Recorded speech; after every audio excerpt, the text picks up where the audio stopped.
Welcome to Chapter 16 of Traditions and Encounters, India and the Indian Ocean Basin, talking all about South Asia and the Indian Ocean trade routes at this time.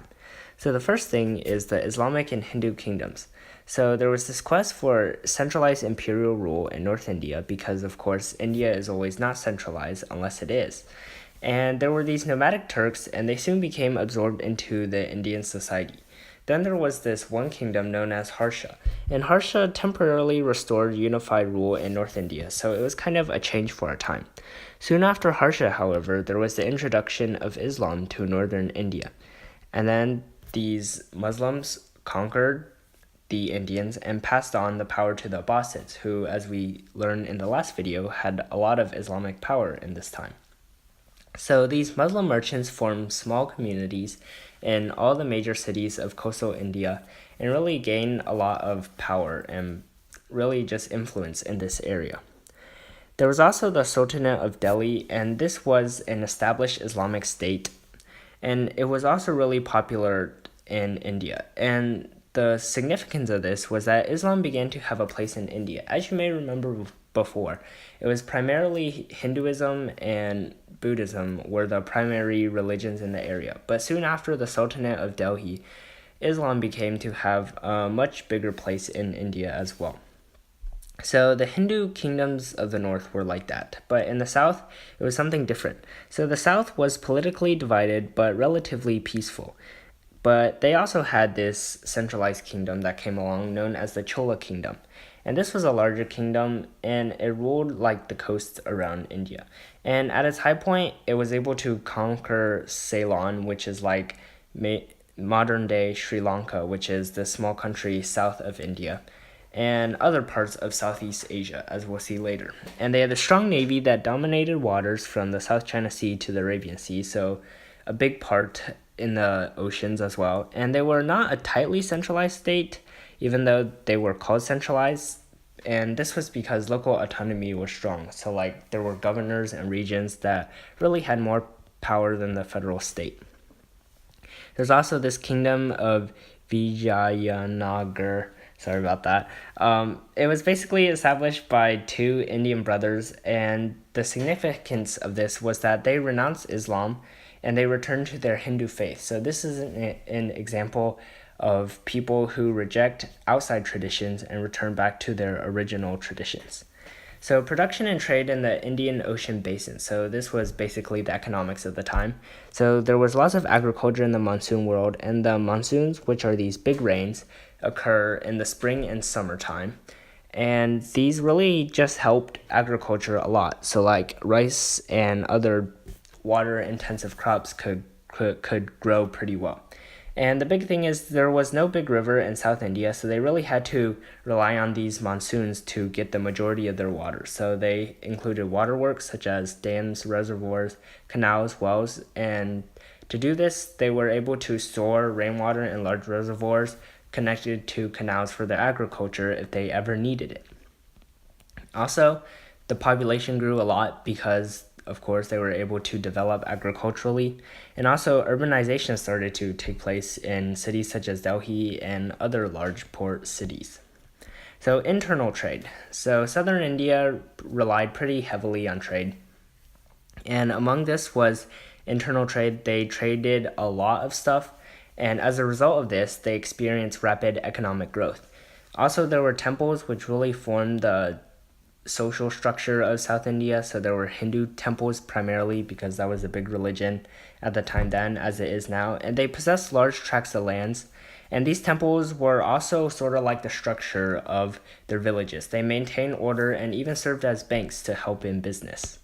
So cross-cultural trade in the Indian Ocean Basin, there were two basically main vehicles for trade, and these were the dhows and the junks. And these were large ships that were involved in maritime trade in the Indian Ocean, as we saw before.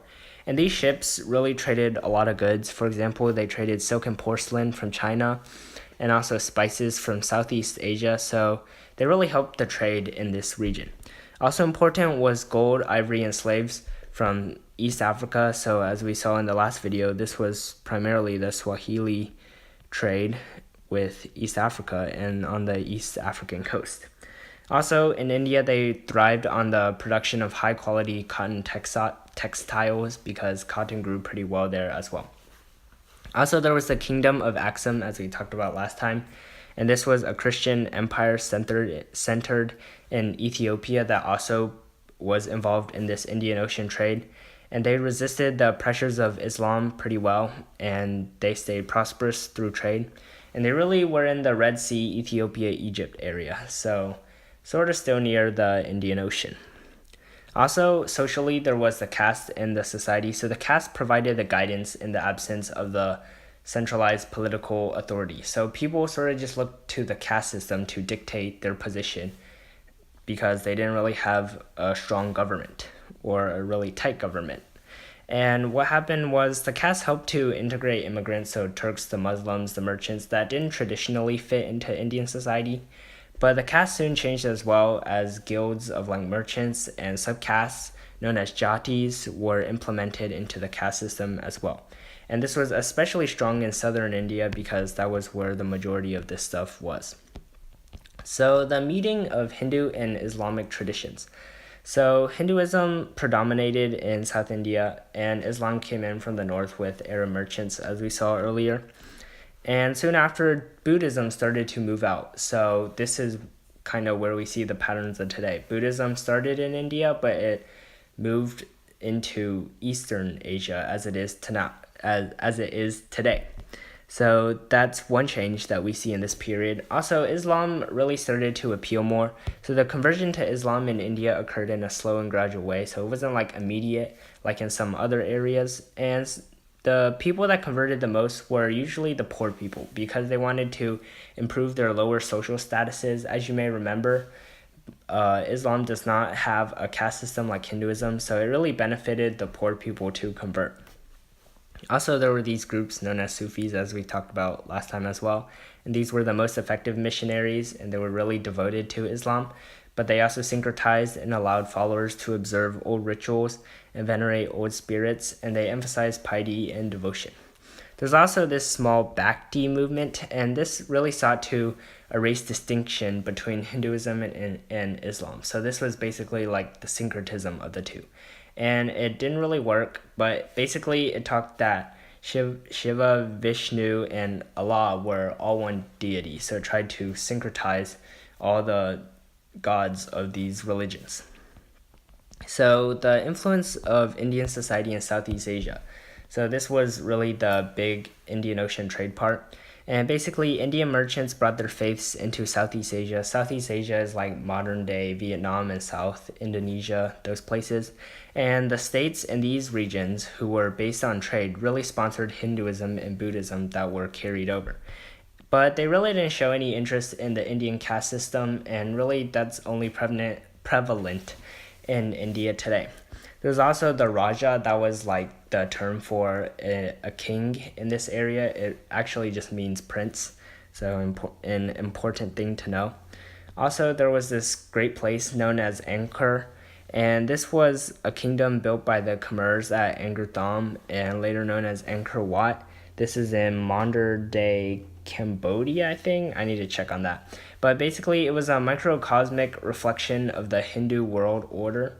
So it was really just like this Hindu heaven actually on earth. And it's a really pretty place actually. But it turned to Buddhism during the 12th and 13th centuries when Buddhists came in and took it over. Also, there was Islam, just like these other two religions in Southeast Asia. So once again, conversion to Islam was slow and quiet, but eventually it did happen.